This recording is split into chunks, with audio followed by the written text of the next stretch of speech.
Hello everyone and welcome back to another video. Today we're doing a little follow-up on the putting video that I did 3 weeks back, I believe, something like that. Basically, I've been practicing putting like a pro, which is at least 100 putts a day over the last month or so. And this video is just to try and track the progression, what has happened, and also talk a little bit about routine and what's been easy, what's been hard, what's been working well. And maybe you guys can implement it too, because we're going to be tracking the putting on this little round. I'm going to be playing a 9-hole round with a little bit of extra putting. I'm going to do 2 putts from each position always, and we're going to just be counting my C1 stats. Hopefully I can make it above 70% this time, which I didn't quite do last time. Ended up about that 65. If I can get to 80, it would be incredible, but as you guys know, one little round like this is not a lot of data to do statistics on, but we'll let that be our little flaw and just be happy about it anyways. Now, let's just get right into it. I am in the beautiful woods of Rolsko, which is just incredible at this time of year. Nice and sunny today. A little bit windy, but we're gonna stay in the woods. We're fine. Throwing a warden here, it's like 65 meters or so. 2 up the first, you know? Glitch was indeed better. Turned it a little much. Went a little right. But it's up there. So for stats, we're going to count it the same way that the Pro Tour counts C1X putting, which is anything between 3 and 10 meters is a C1X putt. And that's just how it is. Doesn't matter if it's obstructed or whatever it is. This is outside 10 meters though, so unfortunately this is not going to count, but we're going to do a couple putts anyways. Wow. What a crazy spit out, huh? I mean, I'm setting a statement here. What was that spit out? What a way to start, huh? Oh well. 0 for 0, those didn't count. Now, I do not have too much time because I gotta go try a new car here in like an hour or so. Because our car broke down yesterday, unfortunate, but gonna try and see if I can fix it before me comes off work, so we don't have to go drive through the country with a borrowed car. So hopefully that's gonna turn out well. Just a little par 4 here. Want to throw something overstable out this way. Since I threw away my Envy, I put this Sparkle back in the bag. I'm gonna try it again. Nice and overstable putter here. Out there on the right side, have it fade. That's perfect. Maybe a little deep, but I hit the gap and I'm happy with it. My philosophy around putting, just to sum up this little series for anyone who may not have watched the first part, is first of all, I decided to work on just one thing throughout one entire month, which was timing. Just make sure that my whole body pops at the same time when I putt, because that leaves less margin for error. So that's the first big part here. And then to get that cemented into my form and into my auto mechanics, muscle memory, I think that's called, I decided to do 100 putts a day for 30 days straight. Now for me, I've kept the weekends off because I don't usually necessarily have time in the weekends. But then I've been doing like probably 150 putts on average when I do get out. So I have been doing 100 putts a day at least. And then maybe the most controversial thing is I decided to not track my performance at all on the putting green. Just be all about feel. Because then when you come out on a windy day or a rainy day, it doesn't like ruin your confidence and you don't really care. You just got to get in the reps, make it feel right with the timing, which you can do even when you're doing bad. So that's kind of been my thing. And hopefully you guys can see that my timing is just a lot better now. That's definitely what I'm feeling. All right, let's get this one up to the basket. Did go a little long, so got to turn it with the glitch here. Oh, that's very wide. Kick right. Oh, it didn't hit anything. Okay, we'll be a little upshot. That's not great because now we're going to be able to put it in the bullseye from there. And we're still not going to have putting stats. Might fluff the upshot on purpose because you know, we gotta have some stats for this video. But yeah, let me know what you think about these philosophies. My way of going about this. This is something that I took from what the pros told Trevor Staub in one of his videos. Kind of a collection of all of their tips. All right, I'm just gonna try and full run this because then there's a chance that it might go a little long and we'll actually have a C1 putt. Also, I might throw it in, you know. Yeah, I went a little long. It was a nice line. That's perfectly in C1. It's okay. I'm just trying to make like real disc golf rounds situations, which is why I don't want to have just like a practice basket video. I want to have the stats based on what you actually will have on the course, with obstructions and a good mix between 4 meter putts and 9 meter putts. Hopefully not 4 putts. All right, let's get a good start here with this video.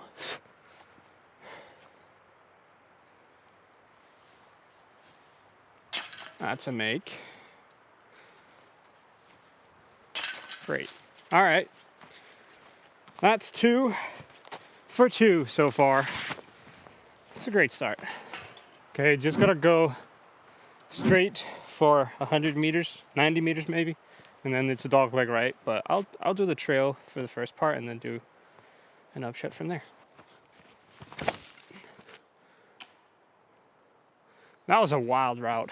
That was so high. Whoops, not a good shot. I'm not entirely sure where I'm going here, but I know it's approximately that direction, so I think I'll just throw one through there. I was so close to hitting this little tree stump. Oh goodness. Okay, I think we can reach the basket or see the basket from there, so should be an easy par save. Not the most beautifully played hole.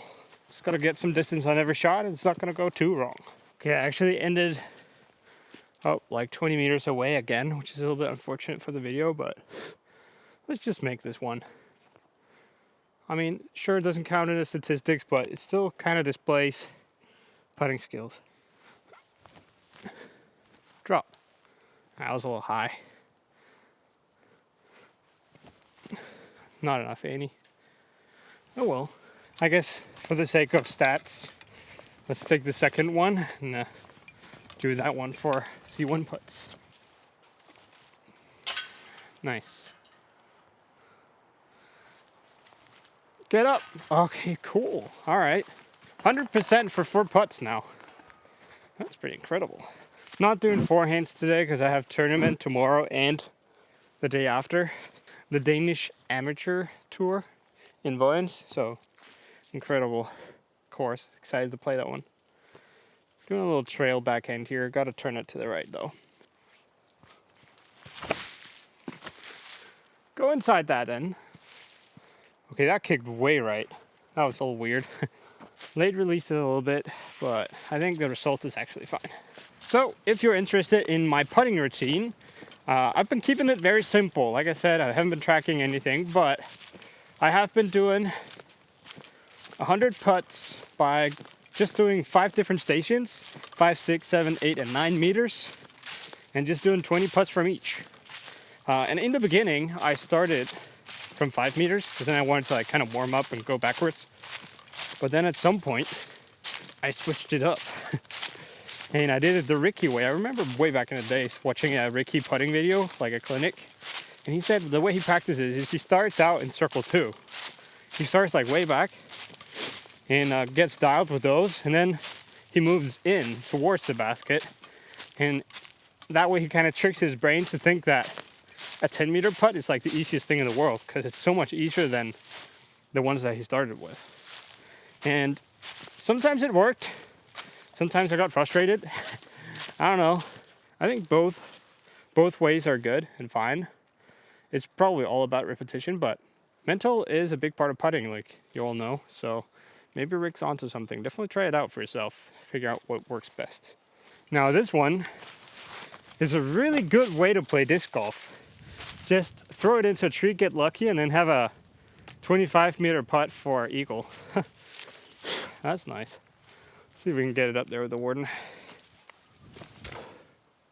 Fade! It never faded. It's probably bullseye. Yep, this one was bullseye, so no stats on that one. Okay, I gotta try something new on this one because I threw it too far last time. I think I'll try to do the stable evader and then have it fade into the gap on the left side there. So I don't even need to control the distance. Throw a little hyzer. Ah, that's deep. I needed more hyzer. That was ridiculous. That's way deep. Okay, that was like really dumb. Okay, scramble time. Now, one tip that I am willing to give with 100% confidence though is when you think you are ready to put on an extra layer on your putt, or probably your form as well, like for backhands, you're not. Because throughout this month, after like a couple of weeks or 3 weeks or so, I was like, come on, man. I've got the timing down. I can start moving on to something else and like just add on a little bit of pop, or, you know, try to work a little bit on how my hand needs to move. And as soon as I did that, the next week I putted terribly. I just lost all kind of feel for what was going on in my putt. And my timing was probably off again. And as soon as I realized that and went back to just focusing on the timing and letting my body do the rest, I started putting well again. So definitely just do the timing thing. It's so OP. Your body knows, unless your form is like completely clunky and weird and you have a lot of movements, your body probably knows better than your brain how to get that disc into the basket. So if you just think about timing and just move the disc towards the basket, you'll probably find the chains. Now this is not an easy position, but I guess I can try like a roller. This is stupid. Nah, I'm not getting there. I should just put it out there, do a little upshot, and have a C1 putt. This is something I've worked on lately. It's just this little standstill warden throw. Or not really worked on, it just felt good. So let's do it here. I like to jinx myself as a hobby, actually. It's something I do a lot. Okay, this is like 17 meters. See if we can fade one in there maybe.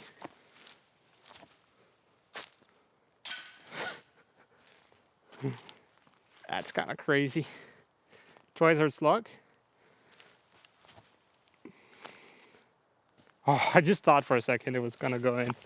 All right, those don't count though, but they count in your mind.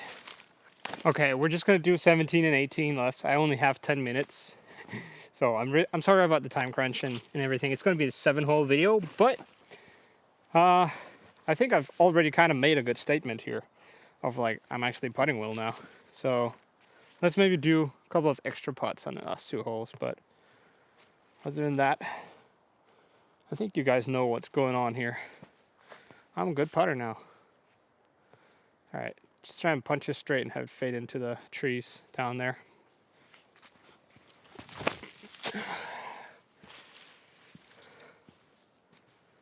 Yeah, you know, I'm rethrowing that. That was not beautiful. My backhand is not feeling well today for some reason. Felt really good yesterday. So I'm not sure what's going on. That did not work. That was not better. Oh no.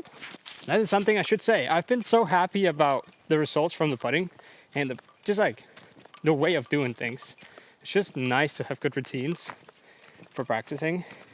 And I decided to do it for driving now too, for backhands, and maybe the video will be like I throw 50 drives a day until I hit 120 meters on the backhand. Might be a thing. That's kind of my goal. We'll see how it goes, but definitely hit the like button if you want to see some backhand videos with this concept as well. I guess I'm consistently really bad because these are like right between each other. Yeah. Backhand roller, just to get a higher chance, I guess. That was really bad. I'm in the scrambles. That's great. Just like go in or something. Oh, it's parked. I think it might be parked. Okay, let's do like 4 putts from different positions down there, because we need some more some more data for the stats. Yep, it's parked again. So let me do 4 putts from different distances here on this green just to have some more stuff for the stats. Starting out with the short one here, 5 meters or so. That's in. And we'll do slightly longer one, like 7 meters.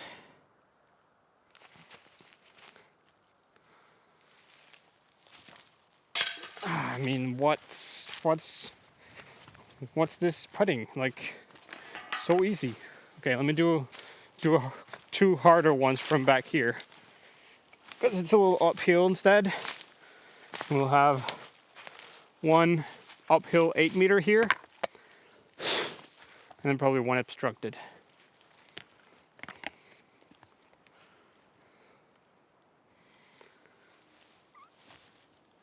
That's in.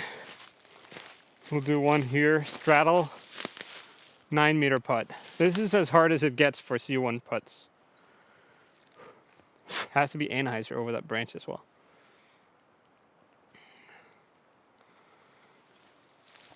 Yeah, that was bad. All right. So I think that made a lot of sense for the video, for the putting stats. So that's now 7 for 8. That's some really good percentages, guys. Now let me get one more hole in.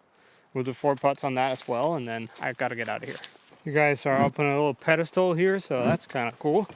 And we have this beautiful final hole here in Let's Go. Actually incredible. Gonna try and push a hyzer around the right side here with my wave. Hyzer flip. That's so high. Okay, it got knocked down a little bit. That's good. That's in a good position. That was so high. All right. I think that's gonna be an easy upshot for the birdie. Okay, I'm gonna do 2 attempts at a throw in here. And then from those 2, if they don't go in, we're gonna do 2 putts from each. That's how we're gonna get our last 4 putts for the stats. Range first, come on.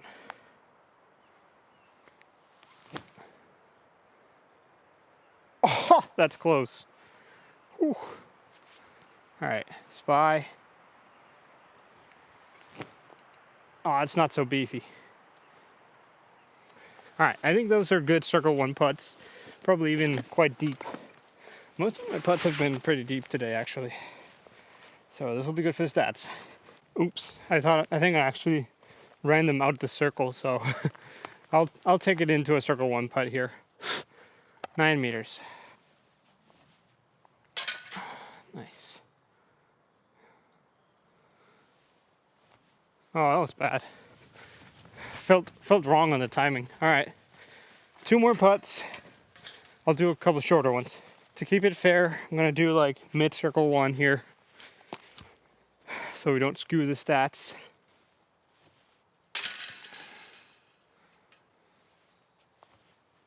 All right, 12 putts, hit 10 of them. That is some amazing statistics, over 80%, which is actually Pro Tour level. That's above average on Pro Tour, so if I can putt like this from now on, this is going to be an incredible season and an incredible tournament tomorrow. But definitely go try out this little challenge for yourself, 30-day challenge. Putt 100 putts a day on average. Try to do it as frequently as possible and not do too many, like 200 count reps, because I think it's important to get that ongoing repetition. Thank you so much for watching this video. If you enjoyed it and you want more of this style of video where I experiment with practice methods and try to become pro, I really want to get better this season, so I'm going to do these kind of videos no matter what. Or at least I'm going to do the practice. So if you want them videoed, hit the like button. Thank you so much for watching. Have an amazing rest of your week, and I'll see you guys next Tuesday.